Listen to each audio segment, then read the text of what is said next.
সবাইকে স্বাগত আমাদের পরবর্তী ভিডিওতে। আগের ভিডিওতে আমরা টাইপ 7 পর্যন্ত দেখেছিলাম। আজকে হচ্ছে আমাদের টাইপ 8 থেকে শুরু হবে সরলরেখা। চলো আমাদের কি নিয়ে শুরু হবে। আজকে টাইপটা হচ্ছে কি দুইটি সমীকরণ একই সরলরেখা নির্দেশ করবে। মানে কি ধরো একটা সমীকরণ দেওয়া আছে, ওই সমীকরণটা একই সরলরেখা কিন্তু ওইটার মান ভিন্ন দেওয়া আছে। ধরো এই সরলরেখাটা এটারই একটা সমীকরণ দিয়ে আমরা প্রকাশ করলাম, কিন্তু ওইটার সমীকরণের মান ভিন্ন করে দিলে আমরা একই সমীকরণ কিন্তু মান ভিন্ন করে দিলাম, সমীকরণ আসলে আরেকটা। এরকম বোঝাচ্ছে তো সমীকরণ একটা কি a1x b1y c1 0 একটা সমীকরণ। এবং আরেকটা সমীকরণ কি a2x b2y c2 0। সরলরেখাটা যদি একই সরলরেখা নির্দেশ করে তাহলে কি a1 a2 এর অনুপাত এবং b1 এবং b2 এর অনুপাত এবং c1 c2 এর অনুপাত সমান হবে। ঠিক আছে, তার মানে কি এই দুইটার অনুপাত এটা সমান, মানে এই দুইটার অনুপাত আবার এটা সমান, এই দুইটার অনুপাত আবার এটা সমান, এরকম হবে। তো আসলে দেখি আমরা একটা एग्जांपल দেখি 2x 5y 9 0 এবং 5ax 8by 15 সরলরেখা দ্বয় একই সরলরেখা নির্দেশ করলে a ও b এর মান বের করতে হবে। আমরা কি বলতে বের করতে বলছে a ও b এর মান বের করতে বলছে। তার মানে আমরা কি জানি 2 ডিভাইডেড বাই কি হবে 5a ইজ ইকুয়াল টু কি হবে -5 ডিভাইডেড বাই কত 8b ইজ ইকুয়াল টু কত হবে 9 বাই -15। বুঝছো ম্যাথটা দেখো। এখন আমরা সমাধান করতে পারি কিভাবে, বা 5a by 2 is equal to কি -15 বাই 9 এইভাবে। এখানে এটা কি কাটাকাটি যায়, কি থাকে 3 বা a ইজ ইকুয়াল টু কি থাকে 3 × 6। এখানে এটা আবার কাটাকাটি যাচ্ছে 3 তার মানে এখানে -2/3। সেম ভাবে -2/3 এখানে কোনটা আছে, শুধু একটাই আছে -3/2। তার মানে আমাদের আর কিছু লেখা দরকার নেই, a হবে आंसर। তো এখন এখানে তো আমরা দুইটা দেখছিলাম, এখানে আসলে তিনটা দেখি। তিনটা সমীকরণ দেওয়া আছে a1 দিয়ে b1 দিয়ে এবং c1 দিয়ে একটা দেওয়া আছে, আর a2 b2 এবং c2 দিয়ে একটা দেওয়া আছে এবং a3 b3 এবং c3 দেওয়া আছে। দেখাতে সমবিন্দু হবে কখন, সমবিন্দু মানে কি তিনটা একই বিন্দু আর কি, মানে একই রেখা একই বিন্দু এরকম বোঝাচ্ছে যখন এটার ক্ষেত্রফল বা এই যে ম্যাট্রিক্সটা শূন্য হবে, ম্যাট্রিক্সটা আমরা বার করা যখন শূন্য হবে তখন এটা একটা সমবিন্দু হবে দেখাতে হবে। এখন আমরা দেখব টাইপ 9 অর্থাৎ সমান্তরাল রেখা কিভাবে নির্ণয় করতে হবে সেটা আমরা এখানে দেখব। সমান্তরাল রেখা বলতে কি বোঝায়, এখানে একটা রেখা দেওয়া আছে আমাদেরকে, এটা সমান্তরাল রেখা কি হবে, এটার উপরে আরেকটা রেখা আছে, এটা কি এটা সমান্তরাল না, এবং এইটা দেওয়া আছে কিন্তু এটা কিভাবে বের করব আমরা, এটা হচ্ছে এখন বের করতে যাব। ধরো এখানে এরকম একটা বিন্দু দেওয়া আছে, এটা হচ্ছে কি লম্ব, ঠিক আছে, এটা কি সমান্তরাল।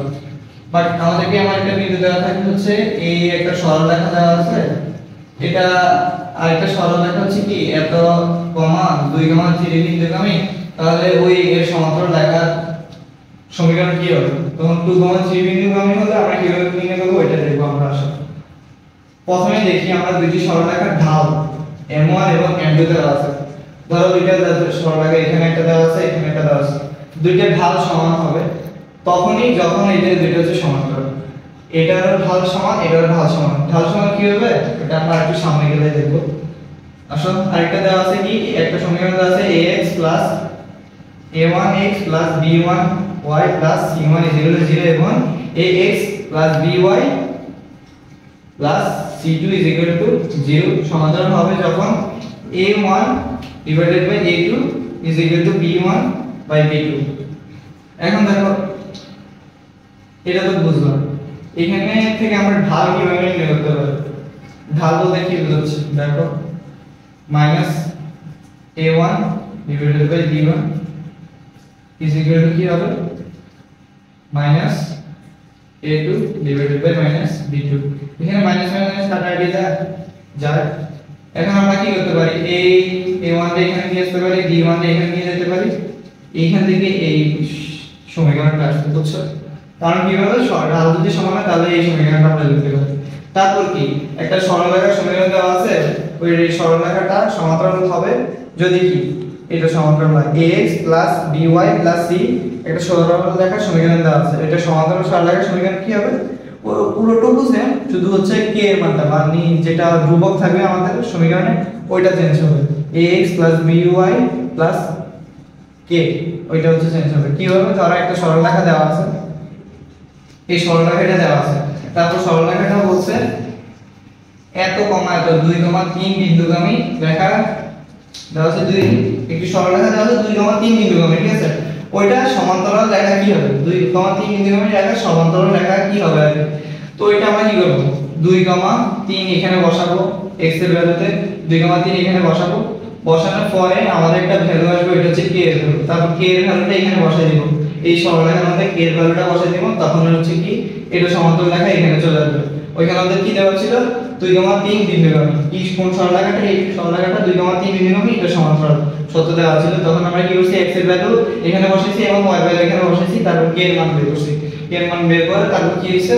আমরা এই সমান্তরাল রেখাটা পাইলাম। আসলে আমরা একটা উদাহরণ দেখি কি বলছিল, k এর মান কত হলে 5x 4y 6 এবং 2x ky 9 0 দুইটি পরস্পর সমান্তরাল রেখা হবে। তো আমরা কি জানি ঢাল দুইটা সমান হবে, তাহলে কি লিখতে পারি? -5/4 কত? -2/k লিখতে পারি না? এখানে এটা কাটাকাটি চলে গেল, তারপর এটা কি k এর পাশে চলে আসলো 8/5 আমাদের c কারেক্ট आंसर, ঠিক আছে? এখন আমরা দেখব টাইপ 10 অর্থাৎ কম্ব রেখা সমীকরণ নির্ণয়। দুটি রেখা ঢাল দেওয়া আছে, ঢাল কি m1 এবং m2। ঢাল দুটি দেওয়া আছে, দুইটি পরস্পর লম্ব হবে কখন? যখন m1 m2 কি হবে? -1। দুইটা ঢালের গুণফল কি হবে? ঢাল দ্বয়ের গুণফল হবে সবসময় -1। তারপর কি দেওয়া আছে? একটা সরল রেখা সমীকরণ দেওয়া আছে a1x b1y c1 0 ও এবং আরেকটা দেওয়া আছে কি a2x b2y c2 0। পরস্পর লম্ব হবে কখন? যখন a1 a2 b1 b2 0 হবে। এটা আসছে কই থেকে? তোমরা এই ঢালের মধ্যে বসাও, এখানে এটা ঢাল নির্ণয় করবা, এটার ঢাল নির্ণয় করবা, কি আসবে? অবশ্যই যে কোনো একটা ভালো কিছু আসবে। দেখো আমরা কি পাই? -a/b পাই কি পাই? a1 b1, তারপর কি পাই এখানে? -a2/b2 কি পাই? -1, ঠিক আছে? তো দেখো এই দুটো কি হয়? গুণ হয়। এটা মাইনাসে গুণ হয়ে কি হয়ে গেছে? প্লাস হয়ে গেছে, এবং a2 আর এই দুটো কি হয়ে গেছে? b1 b2 কি -1। এখন a1 a2 কি হয়ে গেছে? b1 b2। এখন এটাকে এই পাশে নিয়ে আসো, সরি এখানে মাইনাস হবে, -1 আছে, এটাকে এই পাশে নিয়ে আসো, তাহলে কি হয়ে যাবে? এটা পাই দেবো। বুঝছো সরল রেখার এই সমীকরণটা কই থেকে আসলো? এই সরল রেখার এই যে আমরা পরস্পর লম্ব হবে এই শর্তটা কই থেকে আসছে? বুঝছো? এখান থেকে ঢাল দ্বয়ের গুণফল কি হবে? -1 হবে। তারপর একটা দেখো, তারপরটা হচ্ছে সবচেয়ে ইম্পর্টেন্ট যেটা, এটাই আমরা সবসময় ব্যবহার করব। একটা সমীকরণ দেওয়া আছে ax by c 0। এর উপর একটা লম্ব রেখা আছে, ওই লম্ব রেখাটার সমীকরণ কি হবে? লম্ব রেখাটার সমীকরণ হবে x এর সহগ যেটা, ওটা চলে যাবে y এর কাছে, y সহগ যেটা সেটা চলে আসবে কার কাছে? x এর কাছে। শুধু মাঝখানে y সহগের সামনে কি হবে? একটা মাইনাস চিহ্ন অ্যাড হবে, প্লাস কি k। তো একটা ভ্যালু দেওয়া আছে তোমাকে, এটা একটা সমীকরণ, এই সমীকরণটা হচ্ছে কি এইটা সমীকরণ কি? এটা বলতে একটা লম্ব রেখা আছে, ওই লম্ব রেখাটা 2,3 বিন্দুগামী। তো আমরা এখানে 2,3 এইখানে বসাবো, এখানে বসাই তারপর যে ভ্যালুটা পাবো ওইটা হচ্ছে k এর ভ্যালু, তারপর এখানে লিখে দেব ওটা কি হচ্ছে? লম্ব রেখার সমীকরণ পেয়ে যাব। তো আমরা দেখো একটা एग्जांपल দেখি, m এর মান কত হলে 2x y 7 0 এবং 3x my 5 0 রেখা দুটি পরস্পর লম্ব হবে। তো আমরা আমাদের প্রথম কাজ কি? ঢাল নির্ণয় করব। -2 y মান কি? -1 ইনটু কত লিখব?